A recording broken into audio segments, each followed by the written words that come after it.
Marnus, I guess, given the way you started the day and where you are at the end, I mean, what's the feeling and what's the thoughts in the dressing room about how you approach the rest of this test match? No, our feeling in the dressing room and change room is very calm. Like you said, it's Test cricket.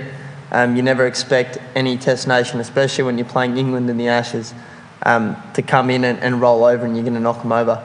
You know, Test cricket's a grind. It's meant to be hard. Otherwise, it wouldn't mean so much to both countries. So for us, it's just a day at the office, and we make sure we come back tomorrow, and review our plans and our how we bowled today, and come up with some ideas and get those last 8 wickets.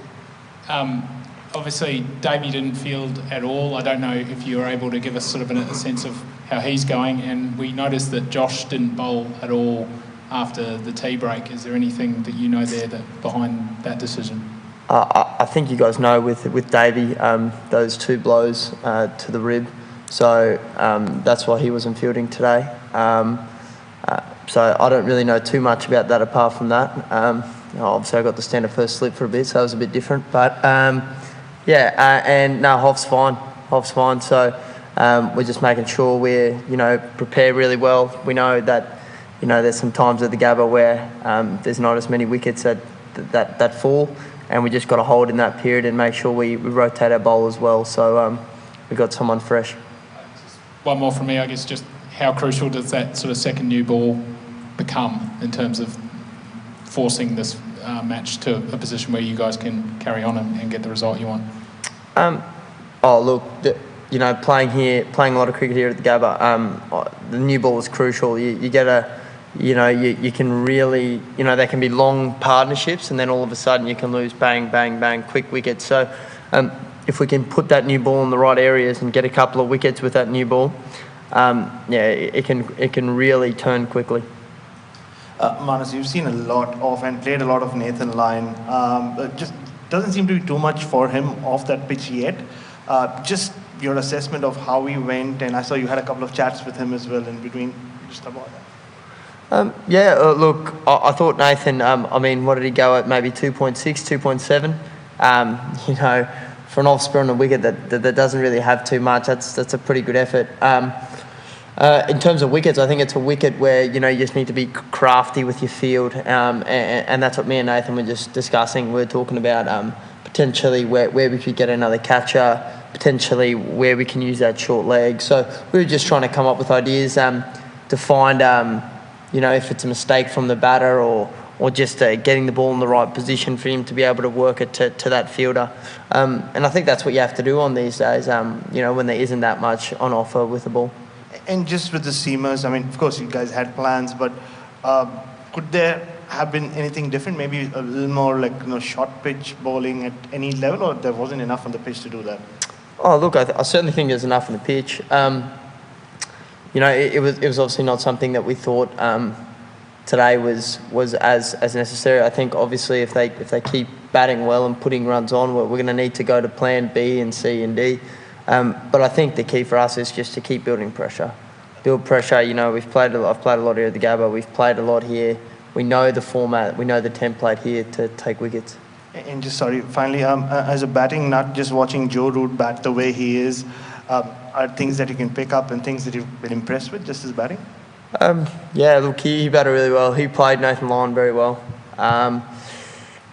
He's obviously a beautiful player of spin bowling and pace bowling.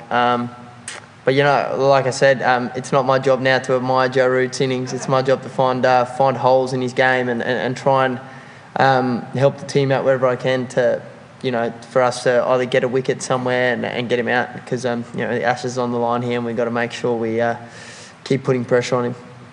One more here, and we'll go over to Zoom with us. G'day, Marnus. What are your early impressions of how Pat goes about his captaincy in the field? Is it obviously a new vibe out there, and not everything went right today, but on a day like today, is it obviously a different feel, I guess, but what are your early impressions of the way he's going about things? Yeah, I certainly think it's different, right, when your captain's at mid-on, when you're used to the captain being the keeper.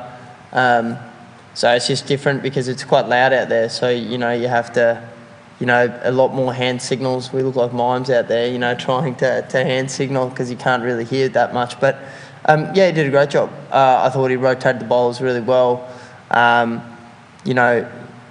thought he bowled well himself, and I actually thought Cameron Green bowled really well. And obviously Starkey got that key wicket of Hamid because he looked really good. As far as I'm concerned, he did a great job. We've got two here on Zoom, guys. We'll go to Benny Horn and then finish off with Louis Cameron. Ben? Thanks, Carl. Marnus, just back on Josh Hazlewood. It's obviously unusual for a bowler like him who's so consistent to go 35 overs without bowling. When you said before, you got to kind of prepare for situations where it can be difficult to take wickets at the Gabba. I mean, is it partly due to the fact that Josh is one of those guys coming off a limited preparation? He hasn't played any Shield cricket, and obviously the heat there today. Was that sort of part of the thinking? Look, once again, not to my knowledge, but that seems like a pretty reasonable thought you've got there. Maybe the skipper and the guys know more than I do. Louis. Hey, Marnus, just wondering about when you guys thought you had David Malan out with the call behind that you reviewed. Could you just kind of explain what you guys thought, and then whether you guys knew as well whether RTS, the Snicko, was out of action? So I think the umpires have said to us that RTS was out, but obviously I was at first slip. I actually didn't hear a noise, but the other four guys around me were adamant there was bat. And for us on field, obviously we're a long way away, but it looked like it had hit the bottom of the toe, and obviously Hotspot didn't. That we thought that looked like there was a mark on the bottom of the toe when he pointed the toe sort of more towards the camera side. But once again, when you don't have Snicko, it's obviously that decision's never going to get turned over. So that's where that one sort of sat.